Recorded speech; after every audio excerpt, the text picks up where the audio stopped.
Okay, everybody. Hello and welcome to Fit Nutrition Podcast, episode number 2. We are going to welcome to Fit Nutrition Podcast, episode number 2. We are going to welcome to.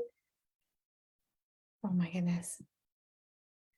Okay, sorry about that, you guys. Having a little techie issues this afternoon, and things were echoing. So I think I've got it under control. If you're on with me live here today, I thank you for joining, and just drop in the comments where you're watching from. Let me know if the audio is okay here or not. And, because I'm always open to making things better for you guys. So today on Fit Nutrition Podcast, I am going to talk about, is food making you anxious or afraid? And I know that might sound like a strange topic to some, but for a lot of people, especially right now, as we're heading into the holiday season with the, Thanksgiving is coming up in the US. We just had Thanksgiving in Canada.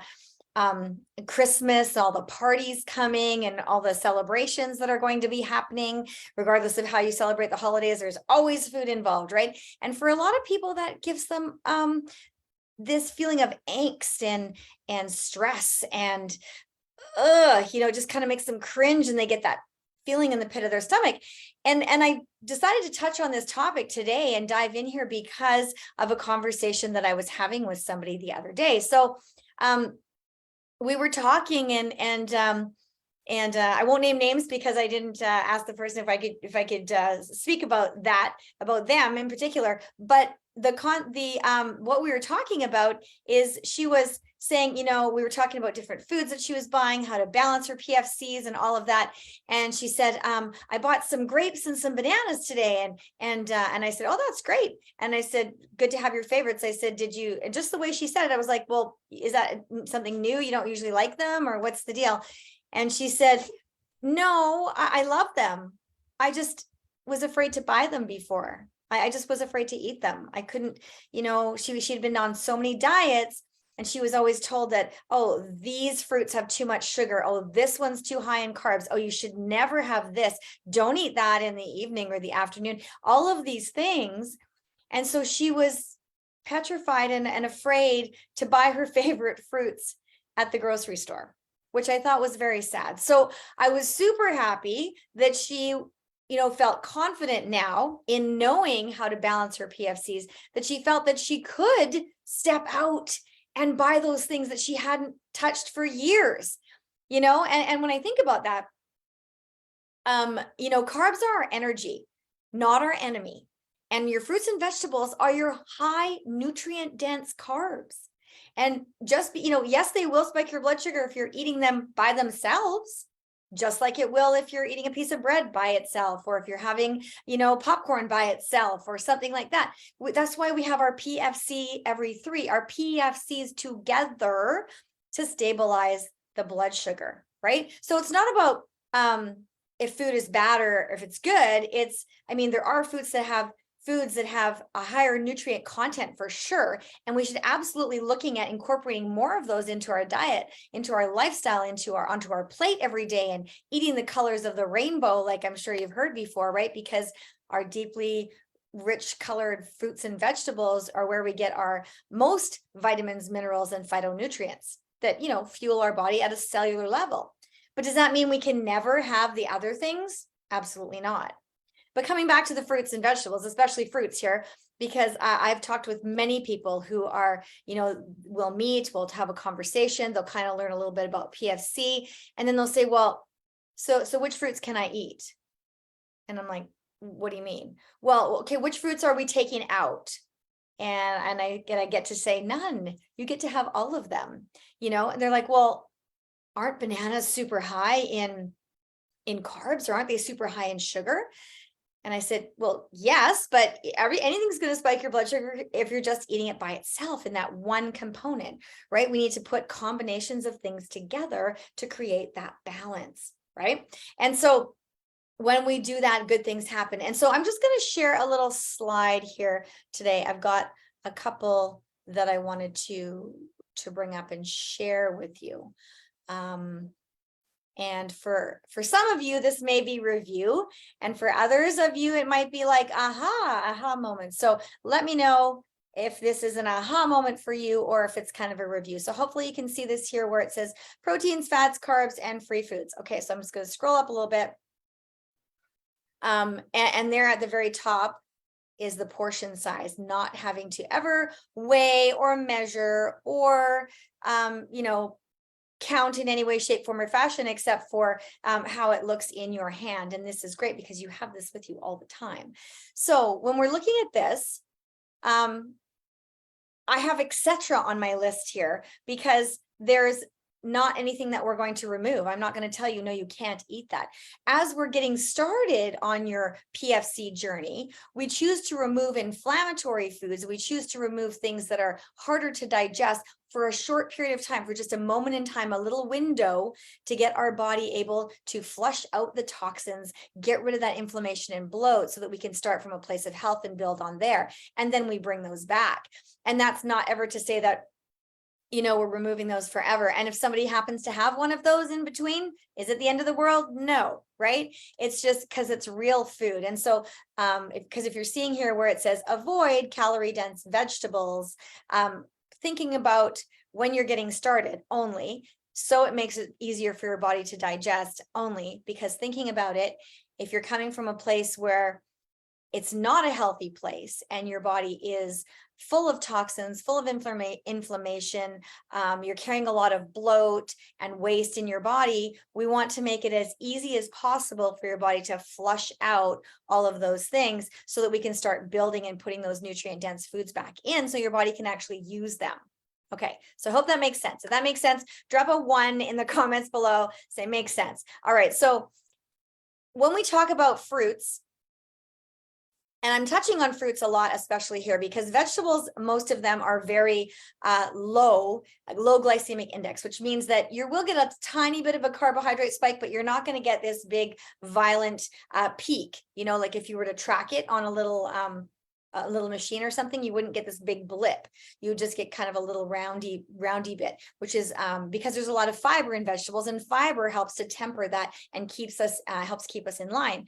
So fruit has a lot more natural sugars, which tends to give it a slightly bit higher carbohydrate spike than the vegetables. And then anything that's processed and packaged, like breads and pastas, things like that, and also the complex carbohydrates, your oatmeal, your grains, rice, quinoa, all those kinds of things, although they are single ingredient, good quality foods, they do have a higher glycemic index, which means that when you eat them on their own, you're going to have a larger spike.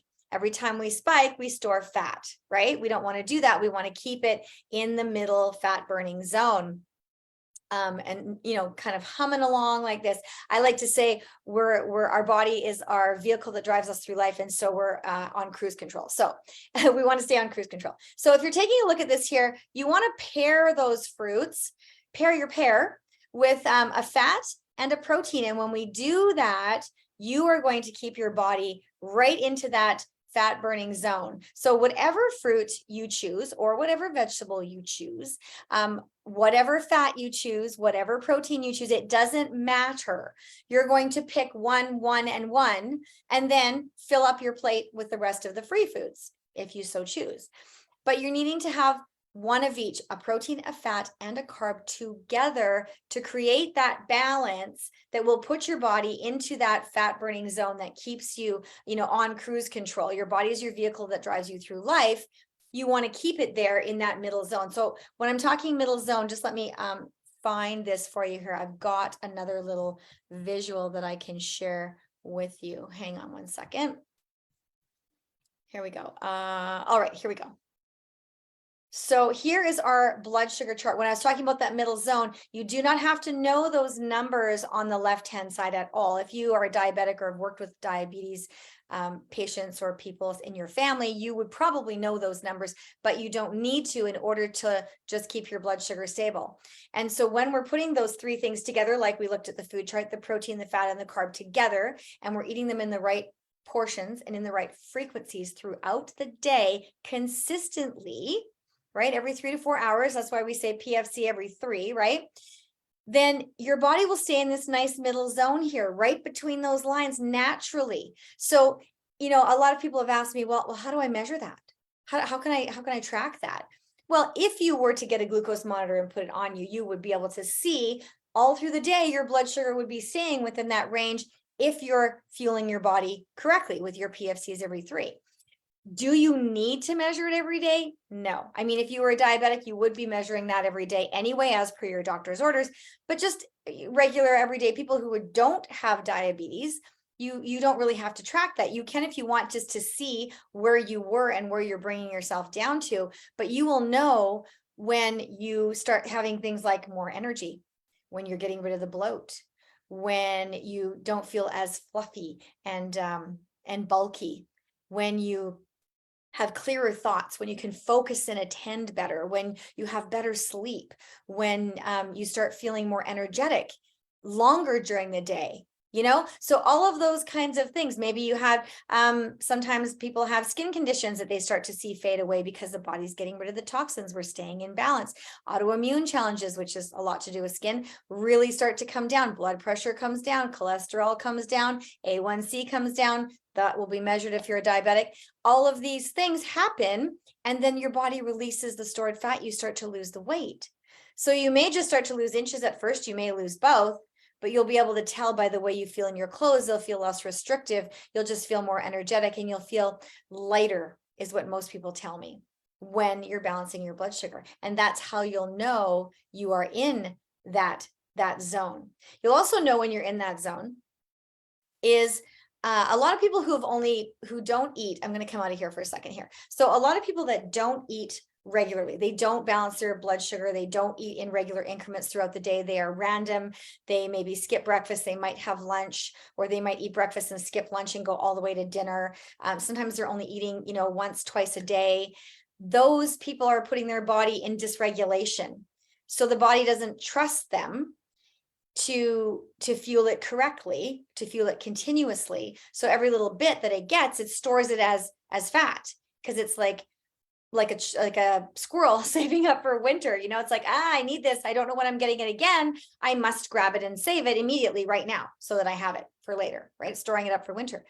Whereas when you're fueling regularly, your body notices, it's like, okay, here we go. I know this is coming. I can trust you. I trust her, or I trust him, to be fed continuously this fuel. Just like your car, when you're driving on the highway, you don't go stop, go stop, go stop, go on the gas pedal, right? You hold it there, or you put cruise control on, and that allows you to move comfortably on your trip, right? It's a nice smooth ride. Well, that's what happens when we fuel our body regularly throughout the day with our PFCs every 3. We're on cruise control.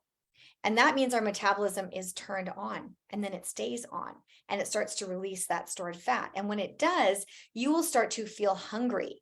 So that's a good sign. A lot of people right away, when that happens, they call me up or they message me and they're in a panic. They're like, oh my gosh, I'm feeling starving all the time now. I'm feeling hungry. What's going on? And I said, you need to fuel your body. Keep fueling. It's a good sign. It means your body has let go of that stored fat, and it's starting to rev up your metabolism. Therefore, you need to put some more fuel in the tank, right? Just like when you're driving your car, you can tell when the gas gauge goes down. You're not going to let it go right to empty every single time and still try and make it to the next city. You're going to put some more fuel in the tank, right? And then you can carry on in your journey. That's how it is with us here. Our body is our vehicle that drives us through life. We need to take care of it. So back to the being afraid of food. If food is giving you anxiety or stress, especially around the holidays right now, you're coming into all these occasions where there's going to be food out. And, I challenge you to find me a culture in the world where we have celebrations that don't involve food, right?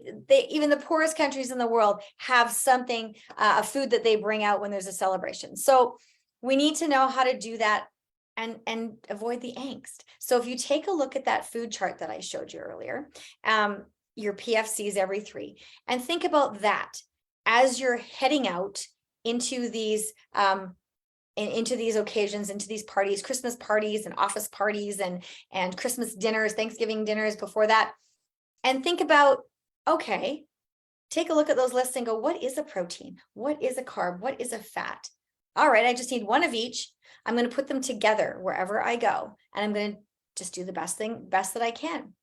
And then 3 hours later, you're going to do the same thing. And when you use that palm, and your palm is your protein, think about the width, not your fingers, but the palm part, and your fist is your carb and your thumb is your fat. Think about those as your measuring tools. Now, of course, they're not exact, and everybody's hand is a different size, but it's your hand and it's to do with your body. So you're going to get a portion that's pretty bang on for you.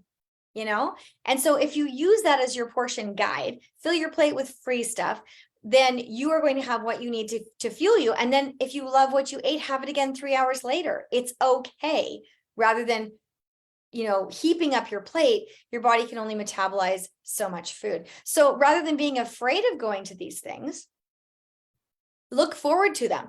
And here's some tips. Never arrive hungry. If you arrive hungry, what's the first thing we do? We look for the bowl of chips. We look for the pretzels. We grab whatever's available. And then later on we say, oh, I wish I didn't eat that. It's because your hormones are fighting and they're telling you, your blood sugar's low. You need something to bring it up. So if you arrive satisfied with a little bit of time to spare until dinner is served or until there's hors d'oeuvres or whatever it happens to be, then you can make the choice whether to eat that or not. And then it becomes your choice. Which brings me to the other point. There is staying on plan, and then there is enjoying that holiday dinner however you'd like to enjoy it. And that we call that off plan or celebration meals. It's never called cheating. We never call it cheating because you're not cheating on your life. This is your life, and things come up and celebrations happen, and we need to be there to enjoy them. Okay, so be with me on that. If you're there with me on the not calling it cheating, put celebration in the chat there, or put off plan in the chat. Okay, so all right, there we go. So if you're doing that, if you're choosing to do that, that's fantastic as well too. Make that decision before you go. Continue to fuel your body throughout the day. The worst thing you can do is say, well, I know that I'm going to go off plan. I'm going to have the turkey, the trimmings, the stuffing, the cranberries, the dessert, the everything. I'm going to just do it however I want. So I'm going to save up those calories and not eat all day. That is absolutely the worst thing you could do. Because what that's going to do is make your blood sugar drop. You're going to start burning muscle. You're going to crave carbs as you head into that dinner. You're going to eat all the things you don't want to eat. Then you're going to eat the large meal that you planned to go off plan with. Then you're going to feel really terrible, and your blood sugar would have spiked way higher than it would have, rather than keeping your body nice and stable throughout the day. So keep your body burning fat all day long, and then it's going to have one blip for that meal only, rather than having blips all day long and throwing your body out of whack and throwing it into dysregulation for the entire day. All right, so keep your body balanced. Do what you need to do for that meal, whether you decide to stay on plan or whether you go off plan, and then 3 hours later you're back on track. And what my recommendation is that if you decide to go off plan and you do overindulge, you do eat a lot, and you're just feeling kind of like, ugh, later, have a shake or have a half a shake at about the 4 hour mark, so that you have something liquid in there. It's easily digestible. It's going to help get things going again.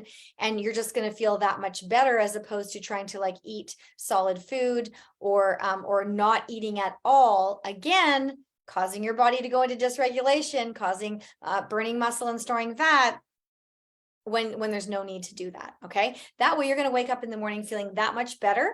The bloat is going to go away much quicker. Have lots of water before, during, after, so you can keep, and that'll help flushing out those toxins as well, and the extra bloat, because when we tend to eat a lot of celebration foods, there tends to be a lot of salt and sugar and stuff, and that can cause a bit of bloat. So do flush out with lots of water, regardless of whether you're staying on plan, trying to stay on plan, or decide to do the off plan.